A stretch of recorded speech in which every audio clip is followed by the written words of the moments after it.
Baik, selamat pagi Bapak Ibu, saudaraku yang dikasihi oleh Tuhan. Bapak Ibu, renungan kita pagi hari ini adalah bagaimana revival itu dimulai. Ya, nah mari saya ajak kita semua untuk betul-betul memahami ini supaya kita bisa memulai revival ya. Ya, saudaraku, jadi topiknya adalah prinsip bagaimana dimulainya revival. Kita akan belajar satu contoh bagaimana kota Samaria ya, mengalami kegerakan yang luar biasa. Kita buka firman Tuhan, cerita ini, kisah ini, kita belajar dari kisah ini di Yohanes 4 ya. Nah, banyak orang ya menunggu adanya revival, tetapi prinsip bagaimana dimulainya revival itu adalah sebenarnya dengan memulainya dari diri sendiri ya. Nah, mari kita lihat dulu kisah ini di firman Tuhan. Nah, saudaraku, kita tahu bahwa kota Samaria mengalami kegerakan di zaman Yesus itu karena adanya kesaksian dari seorang perempuan ya. Nah, mari kita lihat dulu ya. Prinsipnya yang pertama, bagaimana dia bisa dipakai oleh Tuhan memulai kegerakan itu. Nah, yang pertama adalah karena dia mau menerima atau percaya kepada apa yang dikatakan oleh Yesus. Ya, pada waktu itu Yesus berkata kepada dia, "Barang siapa minum air ini, ia akan haus lagi. Tetapi barang siapa minum air yang akan kuberikan kepadanya, ia tidak akan haus untuk selama-lamanya. Sebaliknya, air yang akan kuberikan kepadanya akan menjadi mata air di dalam dirinya yang terus-menerus memancar sampai kepada hidup yang kekal." Kata perempuan itu kepadanya, "Tuhan, berikanlah aku air itu, supaya aku tidak haus dan tidak usah datang lagi ke sini untuk menimba air." Jadi kita melihat di sini prinsip yang pertama adalah karena perempuan ini mau menerima dan percaya apa yang dikatakan oleh Yesus. Nah, bagi kita yang pertama adalah harus mau percaya menerima firman Tuhan sebagai sesuatu kebenaran. Ya, apa-apa saja kebenaran firman Tuhan yang harus kita terima dan percaya, karena firman Tuhan berkata, ya, diberkatilah orang yang ya mengandalkan Tuhan, yang berharap kepada Tuhan. Jadi kita percayai. Kenapa? Karena orang itu katanya akan menjadi seperti tanaman, berbuah pada musimnya, daunnya tetap hijau. Kita percaya bahwa Tuhan akan memenuhi setiap keperluan kita, bahkan menurut kekayaan dan kemuliaannya. Kita percaya kalau kita menyukai firman Tuhan, merenungkan firman itu siang dan malam, maka hidup kita akan juga sama seperti tanaman, berhasil dalam apapun yang kita kerjakan. Kalau kita menguatkan, meneguhkan hati kita, lalu memperkatakan firman, bertindak hati-hati sesuai dengan apa yang dikatakan oleh firman itu, maka kita akan berhasil dan hidup kita akan beruntung. Mari terima ini ya menjadi satu kebenaran dalam hidup kita. Ini langkah pertama. Nah, langkah kedua adalah, saudaraku, ya, lalu perempuan itu ya meminta kepada Yesus untuk dia mengalaminya. Ya. Kata Yesus kepadanya, "Pergilah, panggillah suamimu dan datanglah ke sini." Kata perempuan itu, "Aku tidak mempunyai suami." Kata Yesus kepadanya, "Tepat katamu bahwa engkau tidak mempunyai suami. sebab engkau sudah mempunyai 5 suami, dan yang ada sekarang padamu bukanlah suamimu. Dalam hal ini, engkau berkata benar.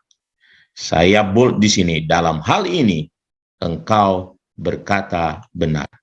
Ya, saudaraku, ada banyak orang yang datang percaya kepada Tuhan, tetapi seringkali dia belum berkata benar.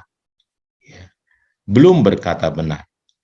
Saya banyak konseling, saya melihat kadang orang itu sudah semangat dalam Tuhan, tetapi dia tidak berkata benar. Dia belum berubah. Dia belum bertobat 100%. Dia masih menyimpan sesuatu yang salah dalam dirinya. Ya.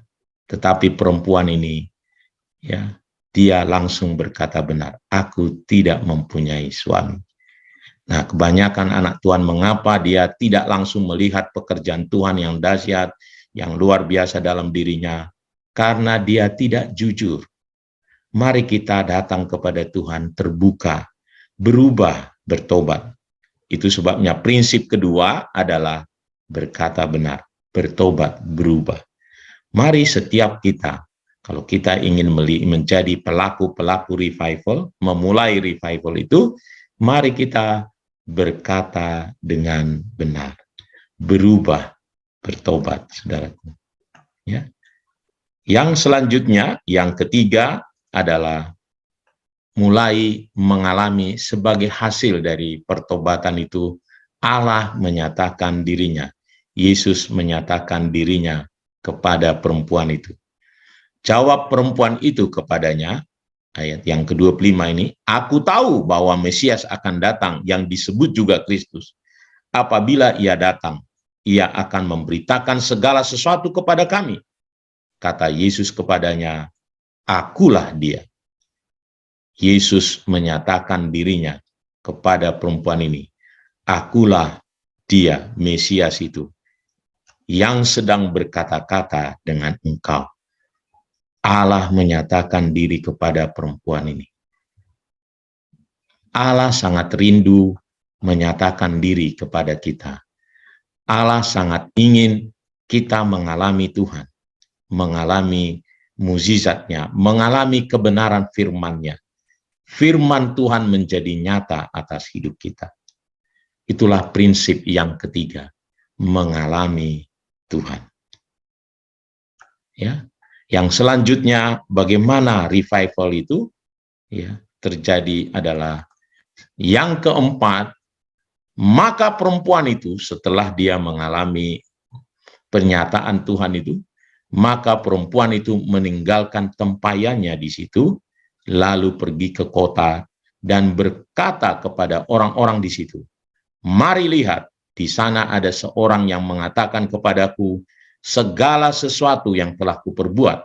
Mungkinkah dia Kristus itu? Perempuan ini tidak tunggu dulu, ya, tunggu selesai dulu mengambil air, tunggu izin dulu, tunggu belajar dulu, tunggu apa dulu gitu. Tidak, saudaraku. Dia langsung tanggalkan tempayannya, meninggalkan segala sesuatu, atau memprioritaskan ya kesaksian ini. Dia langsung pergi meninggalkan tempayannya dan bersaksi kepada orang banyak, katanya. Dia pergi ke kota dan dia mengajak orang, mari lihat, mari lihat. Di sana ada orang yang mengatakan kepadaku segala sesuatu yang telah kuperbuat. Jadi poin yang keempat, bagaimana prinsip kegerakan itu adalah orang-orang yang mengalami Tuhan itu, ya, setelah kita mengalami penyataan Tuhan, mengalami mukjizat Tuhan, mengalami kebenaran firman Tuhan, kita langsung bersaksi, menyaksikan kebaikan Tuhan, menyaksikan keluar biasanya Tuhan, memperkenalkan Kristus. Ya, saudaraku, banyak orang mengira menginjili susah, menyatakan kasih Tuhan susah. Enggak. Itu Mudah sekali, tidak perlu belajar teologi di sana. Ya. Sebab dia hanya menyatakan apa yang dia rasakan, apa yang dialami bersama Tuhan. Berikan kesaksianmu, bukan meninggikan diri sendiri, meninggikan Allah, memperkenalkan Kristus, Allah yang besar itu, bagaimana ia melawat, menjamah hati kita. Itu yang kita beritakan. Dan memang harus saya katakan, ada banyak orang bersaksi tetapi menyatakan kehebatannya, bukan menyatakan kehebatan Kristus. Bersaksi artinya adalah bagaimana memperkenalkan Kristus kepada orang-orang di sekitar kita itu. Mari Bapak Ibu, ya, jangan tunggu revival terjadi, karena kalau kita menunggunya berarti kita hanya mendapat dampak dari revival itu. Tetapi Allah mau kita sendiri menjadi pelaku-pelaku. Setiap kita yang berdoa pagi hari ini, Allah mau kita menjadi pelaku-pelaku kegerakan itu. Mari kita mulai dari diri kita sendiri. Mari percayai akan firman Tuhan. Mari kita menerima firman Tuhan dan berubah sesuai dengan apa yang dikatakan oleh firman. Mari kita berubah, berkata benar, dan alamilah mukjizat Tuhan itu. Dan setelah itu, mari saksikan. Itulah dimulainya revival. Allah memberkati, mengurapi kita semua menjadi pelaku-pelaku revival ini. Allah rindu kita bangkit, bergerak maju, dan berdampak. Tuhan Yesus memberkati kita.